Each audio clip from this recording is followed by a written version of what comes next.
ಕನ್ನಡದ ಮೊದಲ ಹೆಮ್ಮೆಯ ಸಾಮ್ರಾಜ್ಯ ಕದಂಬರದ್ದು. ಈ ಕದಂಬರ ರಾಜಧಾನಿಯೇ ಬನವಾಸಿ. ಈ ಹೆಸರನ್ನ ಕೇಳಿದಾಗಲೇ ಇದರಲ್ಲಿ ಏನೋ ಒಂದು ಶಕ್ತಿ ಇದೆ ಅಂತ ಅನ್ಸುತ್ತೆ. ಕನ್ನಡಿಗರೆಲ್ಲರೂ ನೋಡ್ಲೇಬೇಕಾಗಿರೋ ಮಣ್ಣಲ್ಲಿ ಹೆಜ್ಜೆ ಇಟ್ರೆ ಅದರ ಅನುಭವ ಆಗತ್ತೆ. ಇವತ್ತು ನಾನು ಬನವಾಸಿಯ ಕದಂಬರೆ ಸ್ಥಾಪಿಸಿದ ಮಧುಕೇಶ್ವರ ದೇವಾಲಯಕ್ಕೆ ಹೋಗಿದ್ದೆ. ಸ್ವಾಗತಕ್ಕೆ ನಿಂತಿದ್ದ ಆನೆಯ ಕೆತ್ತನೆಗಳು, ಎರಡೆರಡು ಧ್ವಜಸ್ತಂಭಗಳ ಕಡೆಗೆ ದೃಷ್ಟಿ ಹಾಯಿಸಿ ನನ್ನ ಕೌತುಕದ ಕಣ್ಣುಗಳಿಂದ ಈ ದೇವಾಲಯವನ್ನು ನೋಡ್ತಾ ಬಂದೆ. ಮೊದಲಿಗೆ ಮಧುಕೇಶ್ವರ ದೇವರನ್ನ ದರ್ಶನ ಮಾಡಿ ಈ ಲಿಂಗ ಜೇನಿನ ಬಣ್ಣದಲ್ಲಿರೋದ್ರಿಂದ ಇದಕ್ಕೆ ಮಧುಕೇಶ್ವರ ಅಂತ ಕರೆಯೋದ್ರ ಬಗ್ಗೆ ತಿಳ್ಕೊಂಡೆ. ಆದ್ರೆ ಇದರ ಹಿಂದೆ ಇನ್ನು ಬೇರೆ ಬೇರೆ ಕಥೆಗಳಿವೆ. ಈ ಲಿಂಗದ ಮುಂದಿರೋ ನಂದಿಯ ಕಣ್ಣುಗಳು ಒಂದು ಶಿವನಾದ್ರೆ ಮತ್ತೊಂದು ಪಾರ್ವತಿ ದೇವಿಯ ಕಡೆಗೆ ನೋಡ್ತಾ ಇವೆ. ಮೂರು ಲೋಕದ ಕಲ್ಪನೆಯಲ್ಲಿರೋ ತ್ರಿಲೋಕ ಮಂಟಪ ಈ ದೇವಾಲಯದ ವಿಶೇಷ ಅಂತಾರೆ. ಇಲ್ಲಿರೋ ಕಂಬಗಳು, ಅಲ್ಲಿರೋ ಕೆತ್ತನೆಗಳು, ನೃತ್ಯ ಮಂಟಪಗಳನ್ನ ನೋಡಿದ್ರೆ ಎಂತವರು ಮೈ ಮರೆತು ಹೋಗ್ತಾರೆ.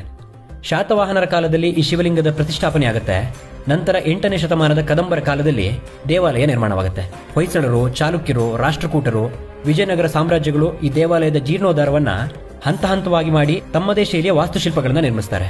ಇನ್ನು ಇಲ್ಲಿರೋ ಅರ್ಧ ಗಣಪತಿಯ ದೇವಾಲಯ ಬ್ರಹ್ಮಚರ್ಯದ ಪ್ರತೀಕವಾಗಿದೆ.